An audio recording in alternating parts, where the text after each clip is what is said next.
you mentioned that racial divide and whitewashing is something that you want to kind of unpack and bring more awareness towards.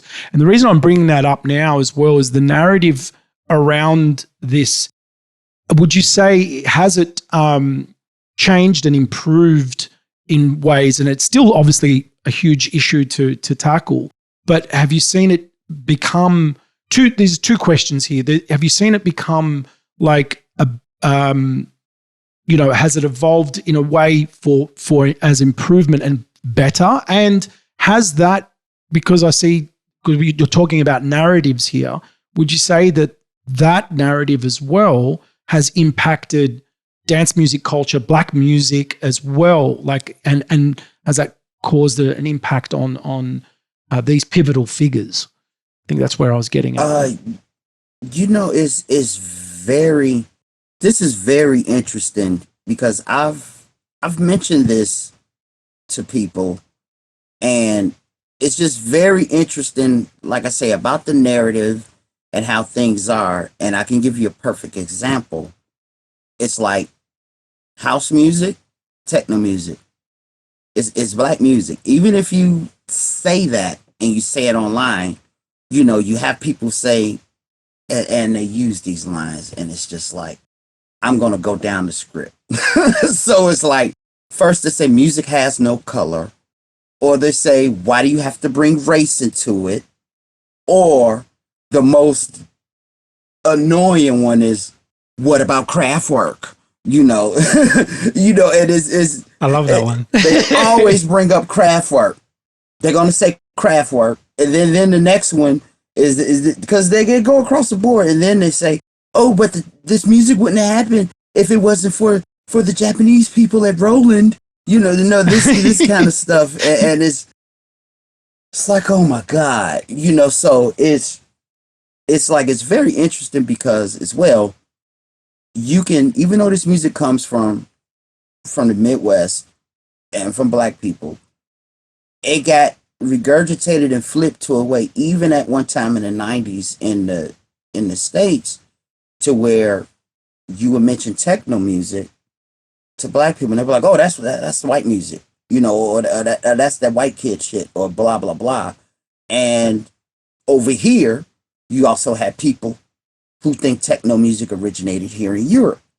And then they're freaked out when they figure out, oh, it comes from Detroit, because with all these magazines and everything like that, the images that they see are just this same, image of these people.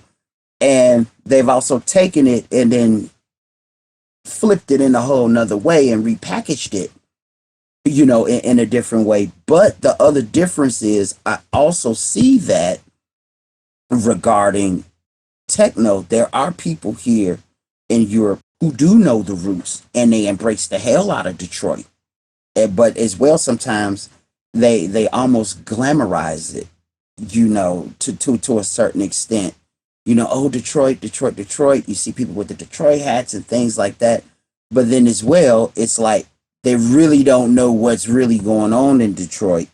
Or it's almost like it's the sexy thing or the trendy thing to do. Oh, yeah, I love techno, so yeah, and I love Detroit techno, so I have to get me a Detroit hat, or something like this. But I'm not, knocking it to a certain extent. But then as well, especially over the past 2 years with climate and the way a lot of things have happened, especially with us speaking out about, George Floyd, all of this, and it brought so many more conversations into it. And then dance music came into it. And then a prime example would be Jeff Mills speaks out. He's using his platform. He's trying to teach and inform, tell his people, the roots and where this music comes from. He's looked at to some of these kids as a techno god. Even some of these same people were telling him basically, shut up and play the music.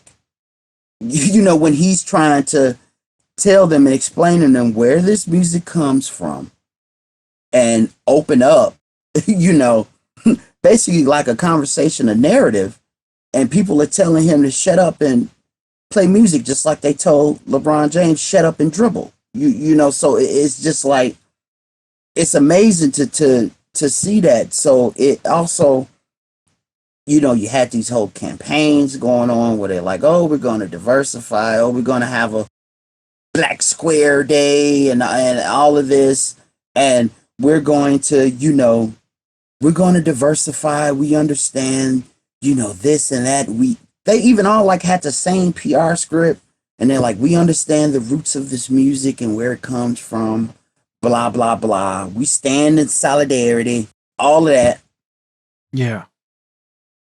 Months later, some of those same companies, some of those same, you know, production companies, events, all of that, put out a lineup.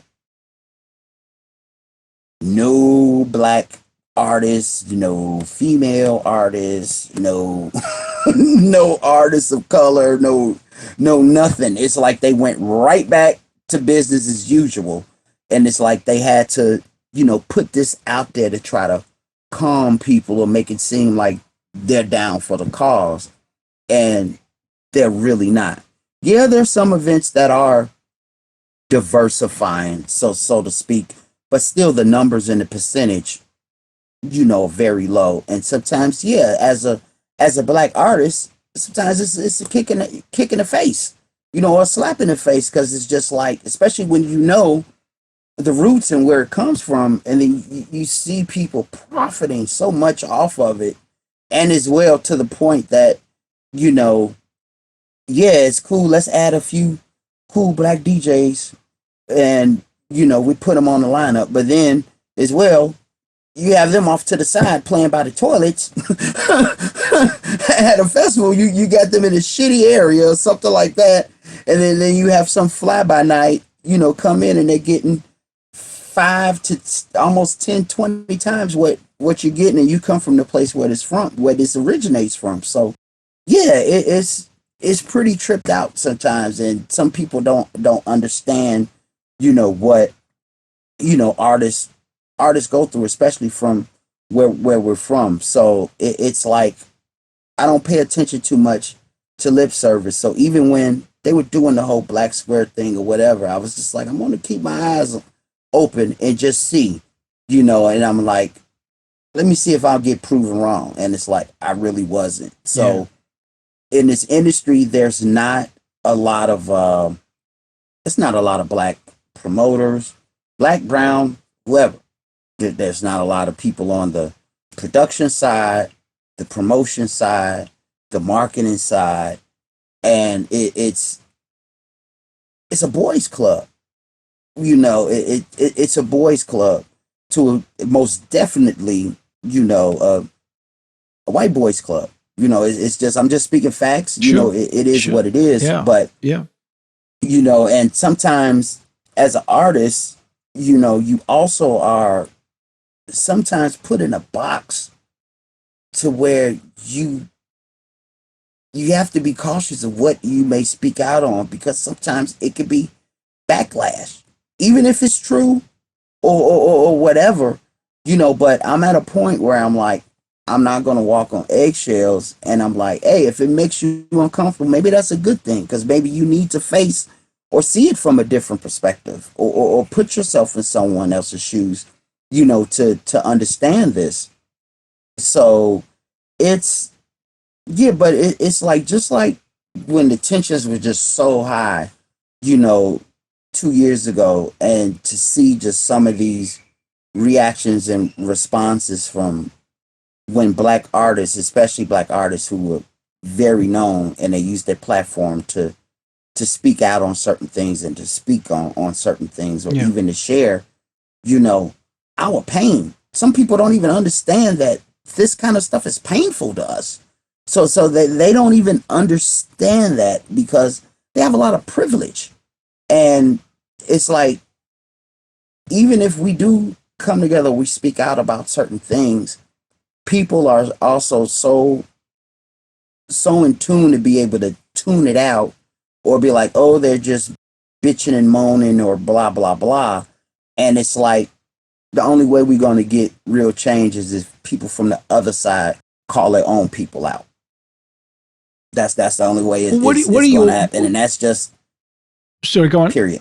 Well, I was just going to say, and that's just period. Yeah, I mean, what are your thoughts now? Like, because what I've seen as a quite a trend thing that's still occurring, like it's happening as we speak. And while like, there's some positive to it, I guess, but there's a lot of companies and like music organizations that or big festivals and events that want to look culturally diverse and look like they're being responsible. And exactly. And so like it's great because Black artists, Indigenous artists, they're getting work and they're getting recognized and get paid, like get money, right? Yeah. So it's great. But right. There's this it also this irks me personally. Like it irks me when I see that being used in a kind of in a way to look like they're being responsible. You know what I mean? Like that. Yeah. And I see that still happening there. What are your thoughts on that?